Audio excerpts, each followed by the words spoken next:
Hello, everybody. Welcome to another live stream for the History Valley podcast. Today, I'm joined by Professor J. Edward Wright. He is a professor of the Hebrew Bible and Early Judaism and has served as the director of the Arizona Center for Judaic Studies at the University of Arizona since 2000. Wright received his Ph.D. from Brandeis University and did additional graduate study at the Hebrew University of Jerusalem and the Harvard Divinity School. Professor Wright has received several national and international research fellowships, including a Yad Hanadiv Baroque, also known as the Rothschild Foundation Fellowship at the Hebrew University at Jerusalem.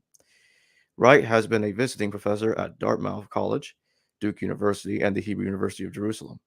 And he is the immediate past president of the W.F. Albright Institute for Archaeological Research in Judaism, and a past president of the Society of Biblical Literature, Pacific Coast Region. He also serves as a co-editor of the Bible and Interpretation website. Well, welcome to History Valley, Professor Wright. Thank you. It's a pleasure to be here and to join you. So this is his book that we're going to be talking about today, Baruch ben Neriah. And on the right there, those are free links that all of you can go to go purchase this book at any one of those websites that any of you prefer. All right, let's get right to business. So First Baruch is apparently a very late document that is attributed to the Old Testament character Zacharias ben Barachias, so Zacharias son of Barachias, and it's typically linked to the Baroque literature, and there's also much later documents like Second, Third Baruch, and also Fourth Baruch that are linked up to it.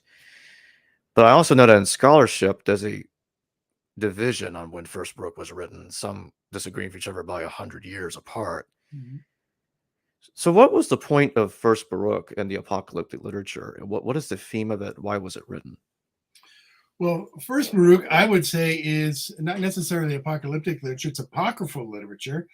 And this book, written by Baruch, whose patronym is the son of Sariah, from a priestly family. He was a scribe, so that means Baruch in the Bible is a literate person, and part of the elites of Jerusalem in the final days of Jerusalem.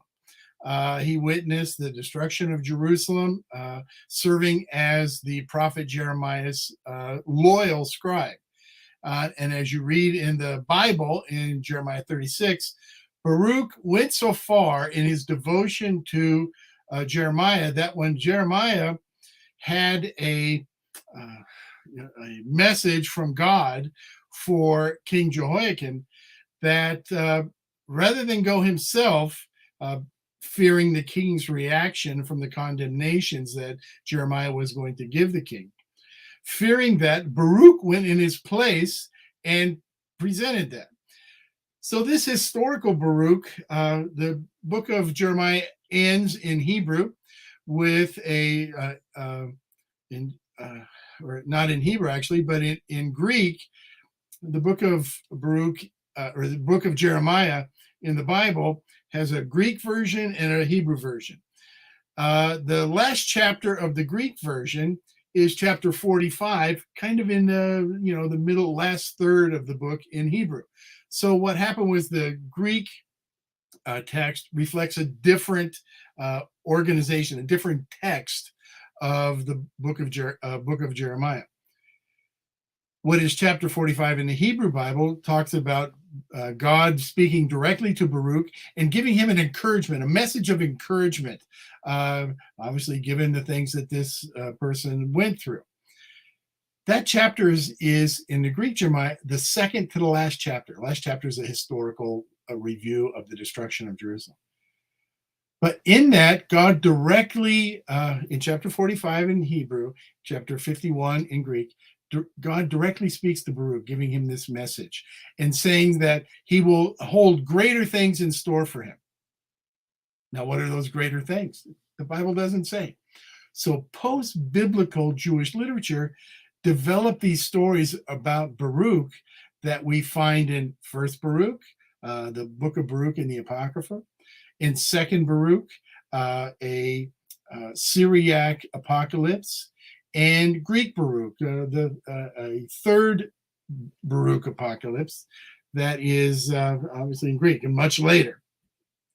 So the book of Baruch itself is built on, and in many manuscripts up through the first several centuries, Christian manuscripts in Greek, is attached to the book of Jeremiah. So even many of the early Christian authors cite the book of Baruch, but they call it the book of Jeremiah. So it was these two were so closely associated that in the early church, the book of Baruch, an apocryphal book written probably in the late second, some would say even the first century BCE, it was part of the book of Jeremiah for them. Now, the book of Baruch itself is really a composition of several different texts written at different times, but associated with Baruch and eventually collected into one book. And that's the book we find in the Apocrypha. That portion of the Bible in the Catholic tradition that has the Hebrew Bible, the Apocrypha, and the New Testament. Baruch appears in those apocryphal books. And it tells us what, in my view, it reveals the community's interests. It doesn't tell us anything historically about Baruch, but it tells us about how people imagined him and wanted to, and put in him their values. So for that reason, that book is very important about what some early Jewish communities treasured. Part of it has to deal with wisdom literature. Part of it has to deal with consoling the exiles and a prayer for restoration. So these reveal something about the people who are writing it somewhere in the second and first centuries BCE. What clues are there that show scholars that this text dates to around the second or first century BCE? Well, first of all, it's Professor Emmanuel Tove has retroverted some of it into Hebrew, and that's fine work. I'm not certain that that's thoroughly convincing. I'm writing a commentary on it right now, and while I admire Professor Tove deeply as a scholar and as a person, I'm not certain that that's the case. And I think the wish to find a Hebrew behind that is driven in part by, maybe a bias that if it's in Hebrew, it's earlier, it's better in some way. I don't think that's the case. I think the book is probably written in Greek by someone who knew Hebrew and is fashioning it on biblical texts. In fact, that first section that Professor Tove has retroverted into Hebrew is a lot of biblical quotation. So not at all surprising that it would reflect biblical syntax. But it's important work. So we look at the text. And I look at the text. I also look not just the fact that it's in Greek, that it's there's no real historical references that help us very much, but allusions to some texts like Psalms of Solomon. These other texts suggest that it's written about the same time. And when we have these kind of connections, we can see that these texts are coming from a different period. And there's several different texts. So that's why I kind of put a range. I look at this book as an evolving collection. To be honest, we know that the book of Isaiah, say, in the Hebrew Bible, was written over, in the version that we have it, written and collected over several centuries. And what each section of what I would say 3 parts of the book of Isaiah reflects the values of, first of all, historical Isaiah, chapters 1 through 39, and then chapters 40 through 55, that reflects what we call second Isaiah, or maybe his disciples that lived, into the next generation. And then the final part, the third Isaiah, chapters 56 to 66, reflects yet another later period that's hoping for restoration and on the cusp of realizing it. So when we look at texts, we can see what they're talking about, and we know how to fit them into history. Do you think it is possible that the historical Zacharias son of Barachias might have written something that the apocryphal Book of Baruch used as a source? You know, um, when we talk about potential sources, it's really the possibilities are limitless. But the limits we can put on are chronological. But sometimes in these texts we don't know exactly when they were written. A biblical text, the book of Daniel, probably from this period, at least mid-2nd century. We can see the prophecies of the latter half, the last chapters of the book of Daniel, how very specific they are about these different Greek kings. And then it becomes fuzzy. The history becomes fuzzy, incomplete, unsure. That's when we know it was written, in my view, because we don't have people who are able to predict the future. In this case, in Daniel, hundreds of years in the future. No, this is what we call prophecy after the facts, prophecy that is not prophecy. It's actually writing, and it's presented as prophecy, but it's actually written after the fact, and that's why it can be so, in my view, and most scholars, why it can be so accurate. Why did early Christians believe that this book was the book of Jeremiah? Why did they confuse the two? Well, so what happens is how they're transmitted.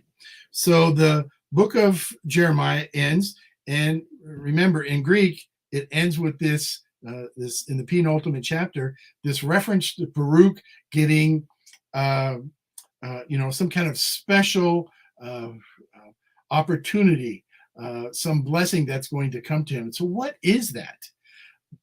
The book doesn't say. So what happened was people speculated on it, and then they started developing Baruch traditions outside of the Bible. Jeremiah traditions continued, and what happens there is they develop them, and then they associate it and copy it. It's how the scribes are copying texts, and they have to, preserve space as much as possible.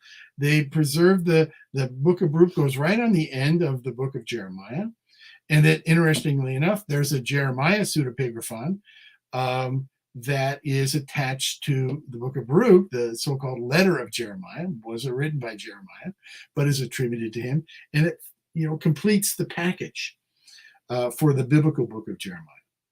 Now, these words, pseudepigrapha are those writings that are attributed to someone, but not written by them.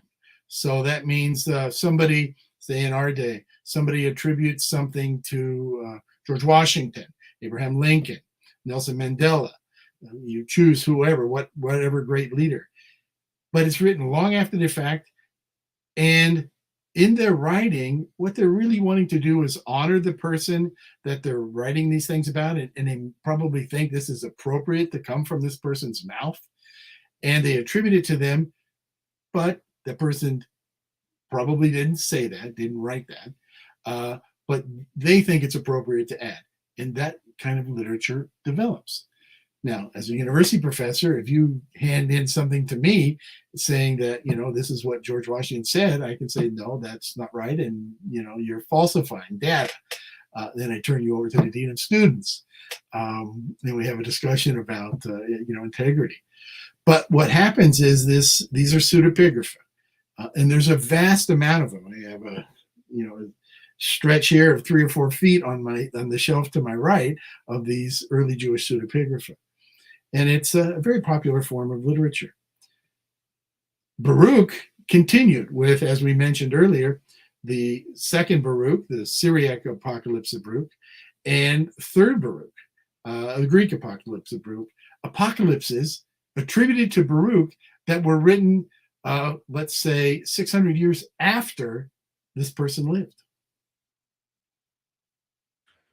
What is this pseudo epistle of Jeremiah that is attached to First Baruch? What is that about?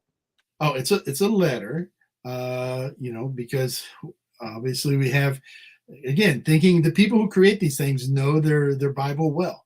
They know that Baruch created a scroll that was read before the king. That Jeremiah created a scroll that was read before the king.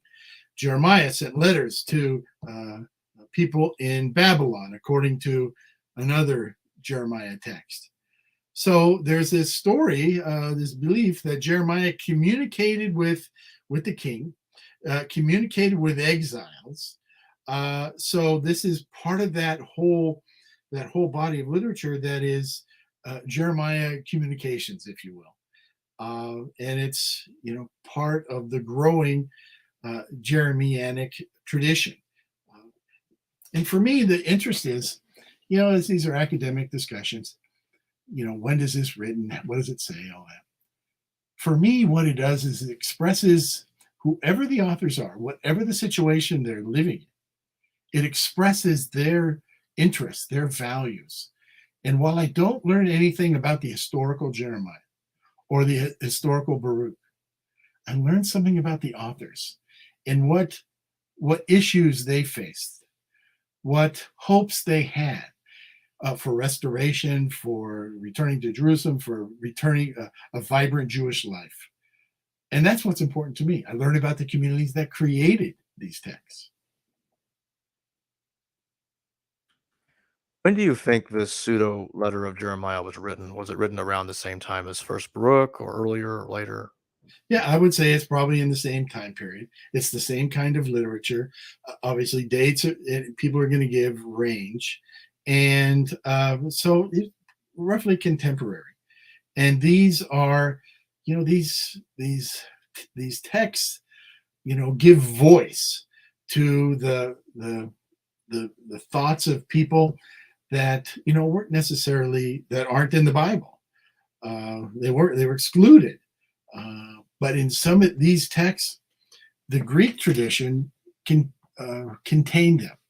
Now, we say it's in the apocrypha, or it's in the Septuagint version that Christians later put into the what called so-called apocrypha, a distinction that was made much later. The fact of the matter is, these things were popular among Jews, and they kept them alive. So it's not that they were viewed as non-biblical. They were viewed as biblical in a different way, and they give us an insight into those Jews speaking and reading Greek, whose religious traditions, their biblical traditions, as you were, the expansions of biblical stories were very important to them and met their needs in some way, giving voice to those people. Why do you think the pseudo letter of Jeremiah was attached to First Baruch? Was it because the theme is similar, or is it something else? Well, I think it's the theme is similar, but the person attributed it to Jeremiah. So those people who were passing on this tradition, they included it as part of this growing Jeremianic corpus. As I mentioned, it's similar in that way to this book of Isaiah and how it grew over a couple of hundred years. The same is true for these growing Jeremianic traditions. We have stories about Adam and Eve. We have stories about Enoch that developed over hundreds of years and that were very popular. That's part of the reason why I liked Second Temple period history and religion and texts, because it's the expansion of the Bible, it's the growth of the Bible, and we see how Judaism was manifest in so many different ways, how diverse it was, and those diversities served people's lives. And that's important to me. Again, it's giving voice to those people whose record isn't, whose beliefs weren't reflected in the Bible, but their beliefs are a little bit later. We have in the book of Maccabees, I was just reading the other day and talking to my students about the origins of the idea of purgatory. In Second Maccabees, the book of Second Maccabees, we have the origins of, we have I think, a story that was later used by Christians about this idea of purgatory. Now, purgatory itself, the word doesn't appear until the 12th century, but those ideas are growing over a long period of time, and we can trace that. And we see, the evolution of beliefs over the long term. Do you think the Epistle of Pseudo Jeremiah could be connected at all to the apocryphon of Jeremiah in the Dead Sea Scrolls? Oh, well, again, great question. So here's another text that we're looking at as part of this growing Jeremianic corpus. I go back to the biblical example of Isaiah. We, in our realm, we think of in Judaism, Christianity, that there's these biblical texts and there's stuff out there. And people like me, a good many people, study these things because they have value in and of themselves. The very fact that we have some of these texts, these Enochic texts, Jeremiah, some of these other apocryphal stories at Qumran, tells you how popular they were. They met a need. And when we study these things, we're studying how people took these traditions and continued to expand on them. It may not tell us anything about historical Jeremiah, but it does tell us about what was of importance to the people who wrote these texts, the religious ideas, the thoughts about ancient history, about what really Jeremiah was. I don't use them as a source for history per se, but the reinterpretation of history, the reimagining of history. And I think with Baruch, with Jeremiah, Enoch, the ongoing fascination with the characters and reimagining them in our own, the next generation's view of life.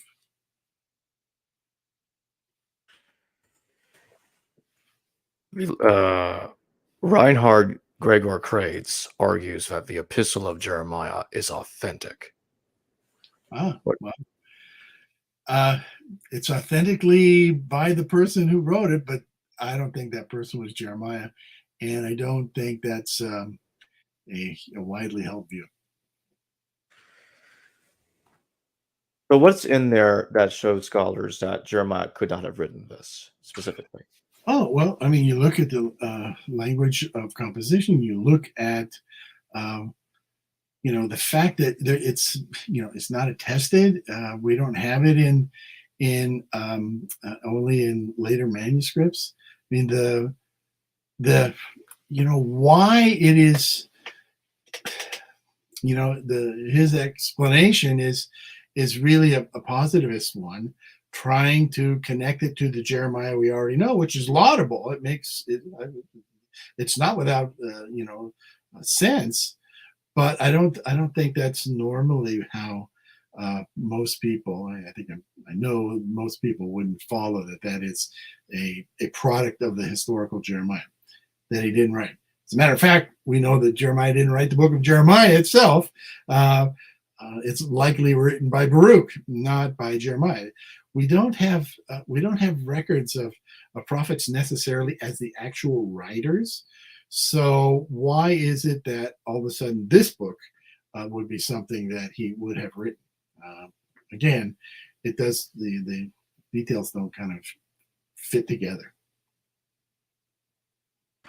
Are there events in the 2nd century BC and or 1st century BCE that are parallel to Pseudo Jeremiah and 1st Baruch that would indicate that the authors are aware of historical events happening in either one of those centuries? Oh, well, sure.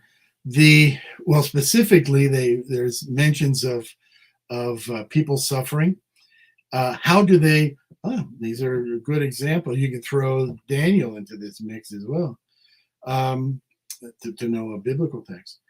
The concern about oppression, of alienation, of what happens when people are dominated by a culture exterior to their own.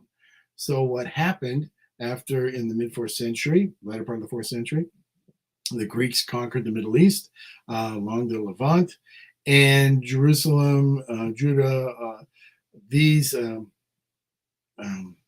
areas fell under Greek control. And that's a whole new world. And it's fascinating. When you look at these texts and you're talking, you're listening to people talk about how they encounter a foreign world. What is their place in it? What is, what's their anchor?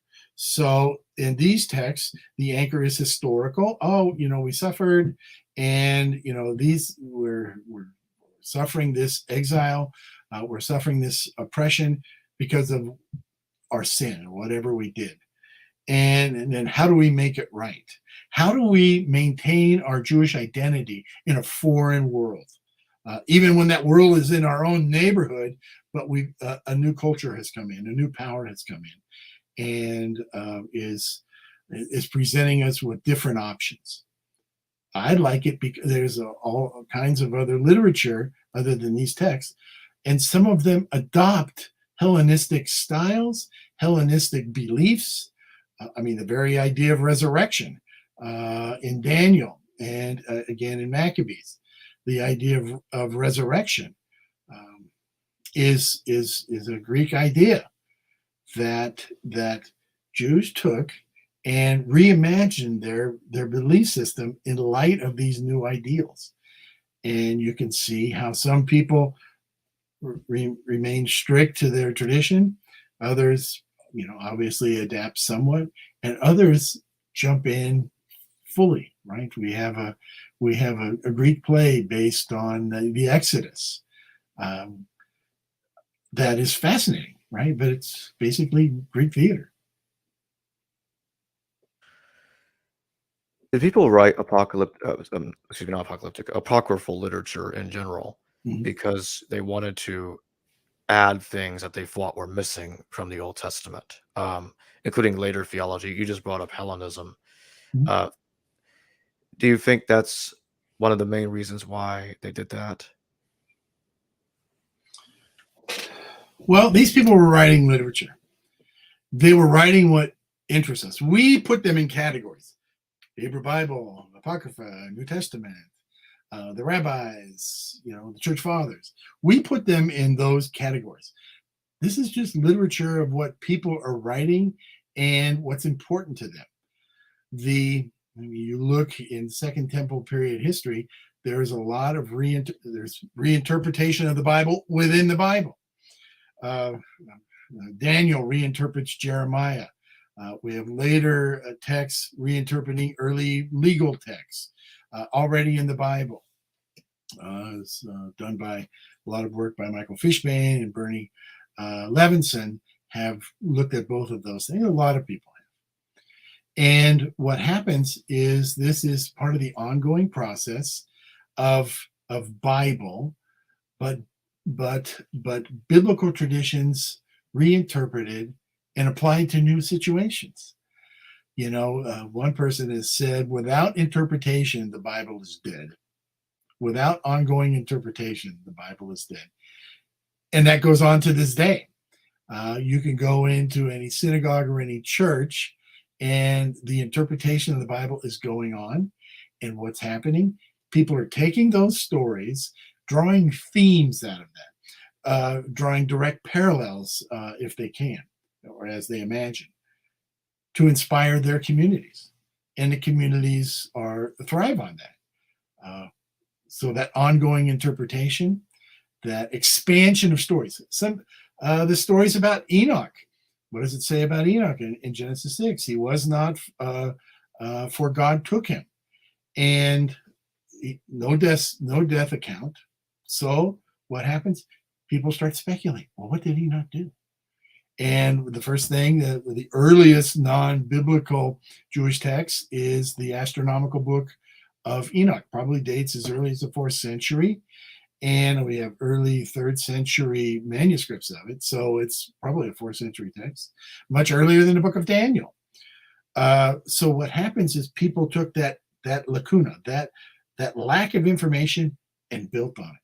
Well, he saw this, and then God ascended and enabled him to ascend to heaven, and he saw God's throne room and all these things. And somehow that met a community need.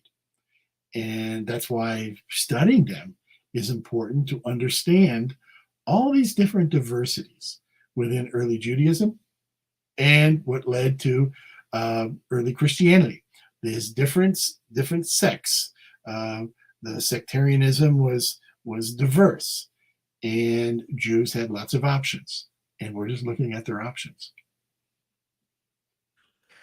The reference to people suffering in First Baruch have something to do with the conflicts between Israel and the Seleucids.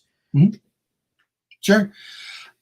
So the context in which that happens, the Greeks have come in and taken over. Now remember, it's written as if this is Baruch and it's the Babylonians and things like that. It's really setting in another situation. And it's using the vocabulary we already know from the Bible to talk about the generation in which they're living. So you read it. It presents as the book of, I re-go here because I'm looking at a manuscript. It presents as something from Baruch and Jeremiah in the 6th century, right? When the Babylonians are conquering and exiling people and dominating in Judah. But really what it is, it's reflecting the period in which it's written. So this time when Jews are subjected to Greek domination. Now, Greek domination started with the Ptolemies in Egypt, and then once they were supplanted by the Seleucid Greeks in Syria, it's still a Greek entity. And this is expressing, how do we remain faithful? What are the keys to success as a Jew in this environment? What is wisdom? How do you incorporate wisdom into your life? And what does it mean for you? What is our hope? And our hope is shown in the prayers made for deliverance and for the optimism that in that day we'll be delivered and will be independent again. And that's what they look forward to. Eventually, that would also be effective under the Romans. It's effective to this day for many people living in oppressive environments. And that's why these texts, they're preserved, because people found them relevant to their situation. They could take lessons from these ancient texts. You think that First Baruch could have been written? One of the reasons it could have been written is because it was also a text of hope, that it will eventually end. The calamities happening will eventually come to an end, just like it did before. Exactly. There's a section in there that's a psalm of consolation, trying to console people who are suffering. And it also has an element of hope. That text that's a Jewish text.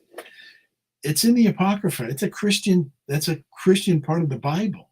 The texts are Jewish, but the Christians brought it in, these collection of texts, and read them to this day. Some of them, a good several selections, as part of the liturgy. So, that's testament enough that it is, important to their what do you call spiritual well-being, their identity. And, we're fortunate to have these texts. They were preserved by Christians, frankly. Final question. When you look at the other Baroque literature, like Second Baroque and First Baroque, what do you think are like the main differences between these texts that shows that this other text is way later than the other one, for those that are not familiar? Sure. So when we have the Book of Baruch, so-called First Baruch, this text, as we've been talking about here, is the collection of several different elements that were originally anonymous, not associated with Baruch whatsoever, and they are added together, and an introduction is added at the beginning that mentions Baruch. It's the only time in the book that the name Baruch is mentioned. And for that reason, I say that the book became Baruch because somebody added that introduction to this collection of several different Jewish texts from different people at slightly different times. So as that anonymous corpus grew, somebody said, "Oh, that's good for Baruch stuff," and it attaches. When you get to Second Baruch is a Syriac apocalypse. I have a copy of it right here. That text is an apocalypse that many of your viewers will be familiar with from the books of Daniel in the Hebrew Bible and the book of Revelation in the New Testament. So if you're familiar with the kinds of stuff you see in Daniel and in the book of Revelation, you can understand, you can see that Second Baruch is an apocalypse. That is, it's a revelation from some heavenly being, mostly through God through an angel, to a human recipient. And these texts either deal with heaven and hell, a vertical axis, or the eschaton, the future, on a horizontal axis. And like the book of Daniel and like the book of Revelation, these are texts that allow a person who is suffering, whose community is suffering, whose community is alienated from the power structures, to have victory over their oppressors. They can't defeat their oppressors in the real world, but they can defeat them in their minds. So these texts are resistance documents. You resist the oppressing powers, and you resist them through these symbolic apocalypses that give you the belief of victory, but not the reality. Well, thanks for joining me today, Professor Wright. My great pleasure. Thank you. Hello, viewers. Thanks for watching this video from the History Valley YouTube channel. Please don't forget to subscribe and hit the notification bell. And if any of you wish to further support this channel, please consider checking out this channel's Patreon page and becoming a patron, and/or donate through PayPal or through Super Chat during a live stream. Thank you.